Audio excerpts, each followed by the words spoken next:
नमस्कार। आप सभी लोगों का आज इस प्रेस कॉन्फ्रेंस में स्वागत है। जैसा कि आप लोग को मालूम है कि कांग्रेस पार्टी जो टैक्स फ्रॉड में इनकम टैक्स विभाग से और ना तो हाई कोर्ट से उसको कोई राहत मिली है। जब उसे कोई राहत नहीं मिली इनकम टैक्स से और हाई कोर्ट से, तो लोगों को वर्गलाने के लिए, लोगों को गुमराह करने के लिए वो धरना प्रदर्शन कर रही है। जिस दिन से इनकम टैक्स के नोटिस आए उनको कर के भुगतान के लिए 1823 करोड़, उस दिन से कांग्रेस पार्टी के खेमे में कहीं न कहीं एक बौखलाहट है और खलबलाहट है। उन्हें मालूम हो गया है कि अब कानून का दौर है और कोई कानून से ऊपर नहीं है। देखिए, बार बार वो एलिगेशन ये लगाते हैं और या तो इनकम टैक्स विभाग को या तो बीजेपी को या मोदी जी को वो कटघरे में खड़ा करना चाहते हैं और एलिगेशन लगाते हैं। आज मैं आपके सामने वो हकीकत रखूंगा जिससे आपको भी जानकारी होगी और दुनिया सबको जानकारी होगी कि इनकम टैक्स ने आखिर क्यों उन पे टैक्स लगाया और उन्होंने क्या इनकम टैक्स का उल्लंघन किया है। देखिए, किसी भी पॉलिटिकल पार्टी, 3 केस है, 3 चीज के बारे में कांग्रेस पार्टी बार बार बात करती है। एक तो असेसमेंट ईयर 2018 और 19 के बारे में, दूसरा जो वो कहती है जो रीअसेसमेंट प्रोसीडिंग्स के बारे में, और तीसरा वो सीताराम केसरी साहब के समय का जो टैक्स का भुगतान जो है उसके बारे में कहती है। मैं आपको विस्तार से बताता हूं एक एक चीज के बारे में। कांग्रेस पार्टी ने या कोई भी पॉलिटिकल पार्टी हो, चाहे भारतीय जनता पार्टी हो, कांग्रेस पार्टी हो, कोई भी देश की कोई पॉलिटिकल पार्टी हो, जब भी उसको डोनेशन आता है तो डोनेशन उसका इनकम होता है किसी पॉलिटिकल पार्टी को। लेकिन अगर उसमें एग्जेम्पशन चाहिए तो इनकम टैक्स के अंदर इनकम टैक्स के अंदर जो अंडर सेक्शन 13 है वो एक कंप्लायंस की रिक्वायरमेंट होती है कि अगर आप उस चीज को मैंडेटरी कंप्लायंस की रिक्वायरमेंट होती है कि अगर आप उस अंडर सेक्शन 13A जो भी रिक्वायरमेंट है अगर आप उसकी पूर्ति करते हैं तो टैक्स एग्जम्पशन मिल जाता है आपको। उस आमदनी पर जो पॉलिटिकल पार्टी में आती है उस पर कोई टैक्स का भुगतान नहीं करना पड़ेगा। हकीकत यह है कि 2018-19 का जो असेसमेंट ईयर है उसके बाद जब असेसमेंट 2021 में जब इनकम टैक्स विभाग ने जब उस पर पूरी असेसमेंट करने के बाद इस बात को पाया कि सेक्शन 13A में जो मैंडेटरी कंप्लायंस है उसको नहीं किया है कांग्रेस पार्टी ने, उसका उल्लंघन किया है। आपको आश्चर्य होगा, असेसमेंट ऑर्डर के बाद और जब वो अपील करने गए थे CIT commissioner for income tax के पास, तो असेसमेंट ऑर्डर के 33 महीने के बाद और CIT के उनके अपील को डिसमिस करने के 10 महीने बाद तक भी कांग्रेस पार्टी सो रही थी। कितने रिमाइंडर्स आए टैक्स पे करने के लिए, लेकिन उसका कोई जवाब नहीं दिया इनकम टैक्स डिपार्टमेंट को। ऐसा मानो कि कांग्रेस पार्टी समझती है कि इनकम टैक्स डिपार्टमेंट और देश के जो कानून के ऊपर है और उसका कंप्लायंस करना उसकी जरूरत नहीं है। लेकिन टैक्स डिपार्टमेंट ने टैक्स के रिकवरी के लिए जो प्रावधान है इनकम टैक्स एक्ट में अंडर सेक्शन 226(3) अंडर 226(3) उस पर प्रावधान है कि इनकम टैक्स रिकवरी के प्रोसेस शुरू करे। उसी के रिकवरी के प्रोसेस जब शुरू किया तो भागकर कांग्रेस पार्टी जो ट्रिब्यूनल के पास जाती है, इनकम टैक्स के ट्रिब्यूनल के पास, और उसके बाद भी उसको कोई राहत नहीं मिलती है। 8 मार्च 2024 को इनकम टैक्स के ट्रिब्यूनल से भी उसको कोई राहत नहीं मिली और उसको टैक्स पे करने के लिए कहा गया कि उसका भुगतान किया जाए। कांग्रेस पार्टी फिर जाती है, हाई कोर्ट का दरवाजा खटखटाती है और 13 मार्च को वो भी उनके अपील को खारिज कर देती है। तो जो केस उठा रहे हैं 2017-18 असेसमेंट 17-18 फाइनेंशियल ईयर के बारे में, उसकी पूरी जो कागजात है सब इनकम टैक्स के डिपार्टमेंट ने उनको हर तरह से प्रोवाइड किया है। आखिर कैसे टैक्स कैलकुलेट किया है, क्या उल्लंघन किया है, जो प्रिंसिपल ऑफ नेचुरल जस्टिस होता है जो हर टैक्स पेयर्स के लिए इनकम टैक्स डिपार्टमेंट करता है, वो उनके लिए भी किया गया। लेकिन उन्होंने इसके ज्यादा इसको महत्व नहीं दिया और फिर हाई कोर्ट में गए। हाई कोर्ट में भी इनको फटकार मिली और इसीलिए अंडर 226(3) इनकम टैक्स ने रिकवरी का प्रोसेस किया और उनको जो बार बार लोगों को गुमराह कर रहे हैं कि उनके अकाउंट्स को फ्रीज किया गया, उनके अकाउंट्स को फ्रीज नहीं किया गया बल्कि उस पर लियन क्रिएट किया गया। एक लायबिलिटी है जो इनकम टैक्स को रिकवर करनी है, उनके बैंक पे लियन क्रिएट किया गया ताकि वो लायबिलिटी को रिकवर किया जा सके। अब मामला दूसरा है जो बार बार कह रहे टैक्स जो रीअसेसमेंट प्रोसीडिंग्स के बारे में। अब रीअसेसमेंट प्रोसीडिंग्स की मामला कहाँ से आता है? जो 2019 में बहुत सारे जो ठिकानों पे इनकम टैक्स जब भी उनको लीड्स रहती है, कोई एविडेंस रहता है, कोई इंफॉर्मेशन रहती है तो छापे मारते हैं। उस छापे मारने के दौरान उनको जो दस्तावेज हासिल हुए, इनकम टैक्स डिपार्टमेंट के पास दस्तावेज है, उसके बेसिस पे इनकम टैक्स को समझ में आया कि जो इन्होंने इनकम टैक्स के कंप्लायंस के लिए किया है और जो एक्चुअल इनकम है उसमें बहुत अंतर है। इसीलिए उन्होंने 2021 में उस रीअसेसमेंट ऑर्डर के बारे में अंडर सेक्शन 153C उसके तहत उन्होंने रीअसेसमेंट का ऑर्डर जो है जारी किया, जिसके बाद कांग्रेस पार्टी और उसके बाद टैक्स का डिमांड भी किया, लेकिन कांग्रेस पार्टी ने उस बात को भी ध्यान में नहीं दिया।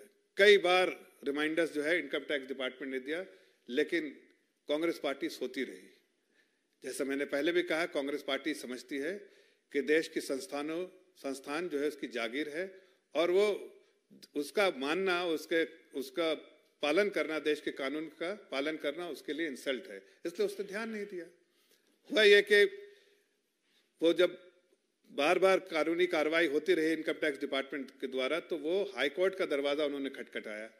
हाई कोर्ट का दरवाजा खटखटाया तो हाई कोर्ट ने जब पूरे एविडेंस को देखा जो इनकम टैक्स के पास था, पूरे तौर से कि रीअसेसमेंट 7 साल के लिए 2014 से 2021 तक जो रीअसेसमेंट होगा उस पूरे साल के लिए उन्होंने 7 सालों के लिए जब सारे दस्तावेज देखे हाई कोर्ट ने, तो हाई कोर्ट ने इसको महसूस हुआ, इसका अंदाजा हुआ। उन्होंने अपने ऑब्जर्वेशन में कहा है, उनके ऑर्डर में जो ऑब्जर्वेशन है अपने ऑर्डर में उन्होंने कहा है कि दस्तावेज काफी है, बहुत ज्यादा डॉक्यूमेंट एविडेंस है उनके पास, इनकम टैक्स डिपार्टमेंट के पास ऐसे दस्तावेज उनके पास है जिससे रीअसेसमेंट करना जरूरी है। उसने ये भी हाई कोर्ट ने ये भी ऑब्जर्व किया कि बहुत सारे दस्तावेज जो है उन्होंने रीअसेसमेंट के लिए जो दिए थे, कई चीजों ने जो है टैक्स की चोरी की है कांग्रेस पार्टी ने, और इस बात को भी ऑब्जर्व किया कि 520 करोड़ जो है वो इनकम ही छुपा दिया है इन्होंने, पूरी टैक्स की चोरी की इनकम ही दिखाया नहीं है। इन सारे ऑब्जर्वेशन के बाद हाई कोर्ट ने बिल्कुल इनकी इजाजत दे दी। जो 24 मार्च 2024 और 28 मार्च 2024 को हाई कोर्ट का जो है फैसला आया, उसमें पूरी आजादी दी कि इनकम टैक्स की जो रीअसेसमेंट जो 7 सालों का है, रीअसेसमेंट प्रोसीडिंग जो होनी है वो हो। मुझे ऐसा लगता है कि अगर पूरी जिस तरह से ऑब्जर्वेशन है, जिस तरह से टैक्स की चोरी की है, जब पूरे रीअसेसमेंट हो जाएंगे और जब इनकम टैक्स के बारे में टाइम बार्ड है 31 मार्च 2024 से पहले कंप्लीट हो जाना है, तो मुझे लगता है कि ये पूरे चीज को होने के बाद इनकम टैक्स की लायबिलिटी जो है कांग्रेस पार्टी की 1823 करोड़ से जो अभी है उससे कहीं ज्यादा हो सकता है, 3,500-4 हजार करोड़ भी का भुगतान करना पड़े, तो इसकी भी नोटिस उनको जरूर आएगी, मुझे ऐसा लगता है। तीसरी बात जो इसके बारे में मैंने आपको बताया कि दूसरा मुद्दा जो उठाते हैं, तीसरी बात जो उठाते हैं बार बार, और मैं आपको इस बारे में ये भी कहना चाहता हूं कि जो प्रिंसिपल ऑफ नेचुरल जस्टिस जो होता है, जो इनकम टैक्स फॉलो करता है कि हर टैक्स पेयर्स को वो सारे दस्तावेज देता है जिसके बेसिस पे उसने टैक्स क्लेम किया है। अगर वो टैक्स, जैसे आप एग्जेम्पशन क्लेम करते हैं तो आप एक डॉक्यूमेंट देते हैं अंडर सेक्शन 13 है, उसी तरह से इनकम टैक्स भी जब रीअसेसमेंट अंडर सेक्शन 153C कर रहा है तो आपको सब दस्तावेज दे रहा है कि क्या क्या कमियां रही और किस बेसिस पे हमें आप पर टैक्स, एडिशनल टैक्स लायबिलिटी आपकी बन रही है। जब टैक्स लायबिलिटी बन रही है तो उसके दस्तावेज दे रहे हैं, लेकिन कांग्रेस पार्टी ने उसका भी जो है कहीं ना कहीं संज्ञान नहीं लिया पहले, और बाद में हाईकोर्ट से फटकार मिली तो अब आप जाके धरना प्रदर्शन कर रहे हैं। लेकिन मैं पूछता हूं कि 2000 जो सीताराम केसरी जी के वक्त के बारे में बात करते हैं, उनको जानकारी होनी चाहिए कि उस वक्त भी जो टैक्स कंप्लायंस की जो रिक्वायरमेंट होती है टैक्स एग्जेम्पशन के लिए, जो मैंडेटरी कंप्लायंस होता है, उस वक्त भी उसका उल्लंघन किया था 93-94 में, और 97 में इनकम टैक्स ने उनसे 97 से और इनकम टैक्स ने उनके टैक्स क्लेम करने के लिए नोटिस भेजा था। 97 से एक कोर्ट में केस था और हाई कोर्ट ने जाके फैसला इनकम टैक्स के फेवर में 2016 में किया। अब मामला जो है ये सुप्रीम कोर्ट में है, लेकिन इनकम टैक्स क्लेम करता है 53 करोड़, इसलिए कि उसको ये 53 करोड़ बढ़ता है, लेकिन इनकम टैक्स के क्लेम को अभी चैलेंज किया है और ये मामला सुप्रीम कोर्ट में है। तो जब सुप्रीम कोर्ट का फैसला आएगा तो उसकी पूरी जानकारी आप लोग को होगी। लेकिन मुझे जो आप लोगों से आज आप लोग के माध्यम से ये पूछना कांग्रेस पार्टी से कि कांग्रेस पार्टी आज जो धरना प्रदर्शन कर रही है, किसके खिलाफ कर रही है? इनकम टैक्स विभाग के खिलाफ या हाई कोर्ट के खिलाफ? हाई कोर्ट के खिलाफ ये फैसला तो हाई कोर्ट का है।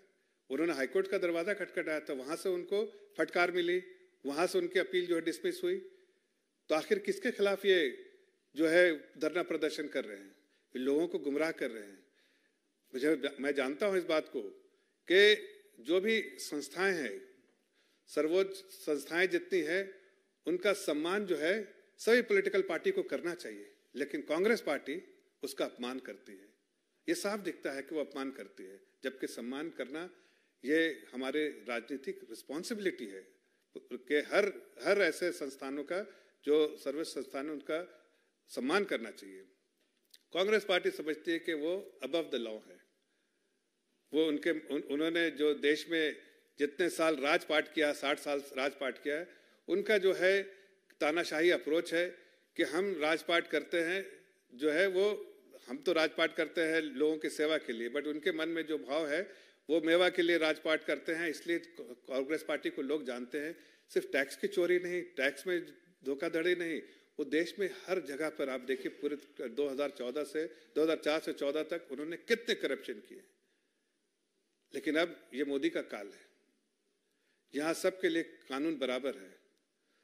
जो राजशाही जो है वो चली गई है। कांग्रेस पार्टी को इस बात का गुमान होना चाहिए, इस बात को संज्ञान लेना चाहिए कि कानून अपना काम करेगी और कानून के आड़े कोई आएगा तो उसके कानून अपना का लंबा हाथ जो है, वो जिस तरह से कानून ने अपने लंबे हाथ आज दिखाए हैं, उसको पालन करना ही पड़ेगा। राहुल गांधी जी और उनके बहुत सारे लीडर्स जो है, मल्लिकार्जुन खड़गे जी और भी जितने लीडर्स हैं, वो आज इस तरह के संस्थान को धमकाने की कोशिश कर रहे हैं। लेकिन मैं आपको बता देना चाहता हूं कि कांग्रेस पार्टी जितना भी इन संस्थानों को धमकाने का कोशिश करे, धरना प्रदर्शन करे, उतना ही लोगों के बीच में वो एक्सपोज होते जा रहे हैं कि वो हार मान चुके हैं। हार 100% उनकी हो रही है और हार मान चुके हैं, इसलिए हाशिए पर है इस तरह से। इसलिए कानूनी कार्रवाई करने के बजाय वो इस तरह से धरना प्रदर्शन करना चाहते हैं। इसलिए मैं आज आप लोगों के बीच से ये सवाल उठाना चाहता हूं कि एक ऐसी पार्टी जो इतने सारे करप्शन में इन्वॉल्व है, चाहे वो 2G का करप्शन हो, चाहे कॉमनवेल्थ का करप्शन हो, चाहे अनेक करप्शन हुए हैं, हर करप्शन में कांग्रेस पार्टी का जो 12 लाख करोड़ देश का लूटा है, अब कर विभाग का जो पैसा है वो भी नहीं दे रहे हैं, कानून का उल्लंघन कर रहे हैं, लेकिन फिर भी समझते हैं कि जो संस्थाएं हैं वो इनकी जागीर है और वो उन संस्थाओं का पालन, उनका कानून का पालन नहीं कर सकते, उसमें कहीं ना कहीं उनका अपमान होता है। लेकिन देश की जनता, देश की सरकार जो आज गवर्नेंस मॉडल देख रही है, जो गवर्नेंस मॉडल आज है कि सबके लिए कानून बराबर है, कांग्रेस पार्टी धरना प्रदर्शन करके लोगों को जो गुमराह करने की कोशिश कर रही है, वो जानते हैं लोग कर की चोर है, करती है शोर, लेकिन वो पार्टी है सिनाजोर, इसलिए चोरी भी और सिनाजोरी भी कर रही है और इसका जवाब जनता उनको जरूर देगी। आज वो डबल डिजिट में उनकी पार्टी आई थी 2019 में, लेकिन मुझे पूरा यकीन है इस तरह के कारनामे करेंगे तो वो सिंगल डिजिट में होगी। और जब भी उनको जब तकलीफ आती है तो वो लोकतंत्र की दुहाई देने लगते हैं। लेकिन मैं कहना चाहता हूं, पूरी दुनिया जानती है कि मदर ऑफ ऑल डेमोक्रेसीज है और लोकतंत्र मोदी जी के राज में लोकतंत्र है, लोकतंत्र था और लोकतंत्र रहेगा। इसलिए कांग्रेस पार्टी इस तरह की जो एलिगेशन लगाती है उसमें ना तो कोई दम है, और जनता के सामने वो पूरे तौर से एक्सपोज होकर खड़ी है। धन्यवाद। आपके लिए कोई और सवाल है आप लोगों का तो मैं जवाब दूं। देखिए, कांग्रेस पार्टी जब भी पिछले दिनों में जितनी भी प्रेस कॉन्फ्रेंस की है इनकम टैक्स के मुद्दे पर, कांग्रेस पार्टी का सीधा आरोप है कि इनकम टैक्स बीजेपी और बीजेपी नेताओं के इशारे पर काम करता है और साफ दो मार्ग से उसको निर्देश मिलते हैं कांग्रेस के खिलाफ कार्रवाई करने के। देखिए, हाशिए पे रहती है जो पार्टी और कानून का पालन नहीं करती है, वही इस तरह के स्टेटमेंट देती है, इस तरह की बातें करती है। मैंने आपको वो सब सेक्शंस बताए हैं इनकम टैक्स के प्रावधान जिसका कांग्रेस पार्टी ने उल्लंघन किया है। अगर चोर चोरी करता है तो पुलिस चोर के पास जाएगा ही। अगर उसके कर की चोरी कर रहे हैं वो, तो इनकम टैक्स डिपार्टमेंट का दायित्व है कि उनके पास सारे दस्तावेज लेके जाए। और मैं आपको बताना चाहता हूं कि उनको हर दस्तावेज दिए हैं जिसके बेसिस पे उन पे टैक्स और की लागत आई है, लेकिन उनको पता है कि उन्होंने उल्लंघन किया है, उनको पता है उन्होंने टैक्स की चोरी की है, उन्होंने पता है कि उनके कैश में जो बहुत सारे इनकम थे उनको उन्होंने छिपाया है। इसलिए इनकम टैक्स की जो नोटिस आई है उसमें सच्चाई है। वो झूठ का सहारा ले रहे हैं और लोगों को झूठ बोल रहे हैं। जनता समझती है और इसीलिए मैंने आपको विस्तार से उन सारे प्रावधान के बारे में बताया, इनकम टैक्स के प्रावधान जिसका उल्लंघन किया है, और वो भी बताया कि जो 2019 में जो बहुत सारे जो दस्तावेज हासिल किए इनकम टैक्स ने रेड्स के बाद, जो छापेमारी के बाद, उसके बेसिस पे ये सारा रीअसेसमेंट प्रोसीडिंग्स शुरू हुआ है।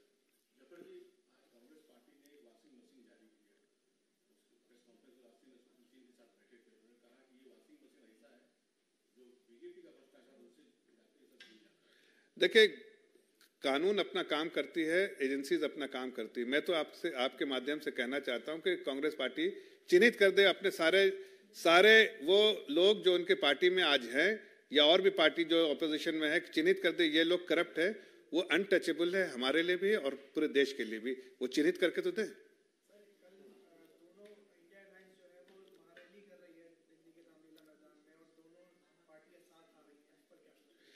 देखिए, जेल से बेल तक वाले लोग हैं, वो सारे करप्शन किए हुए लोग हैं। मुझे तो नहीं लगता है कि इसमें कोई जान है। जनता भी समझ चुकी है कि जितने सारे फ्रॉडस्टर्स हैं, जो फ्रॉड्स किए हुए हैं, कोई जेल से जो कन्विक्टेड लोग हैं, कोई बेल पे लोग हैं, ये सारे लोग इकट्ठा हो रहे हैं, जनता के सामने एक्सपोज हुए हैं, और न तो जनता उनको महत्व देती है, न कोई आम आदमी उनको महत्व देता है।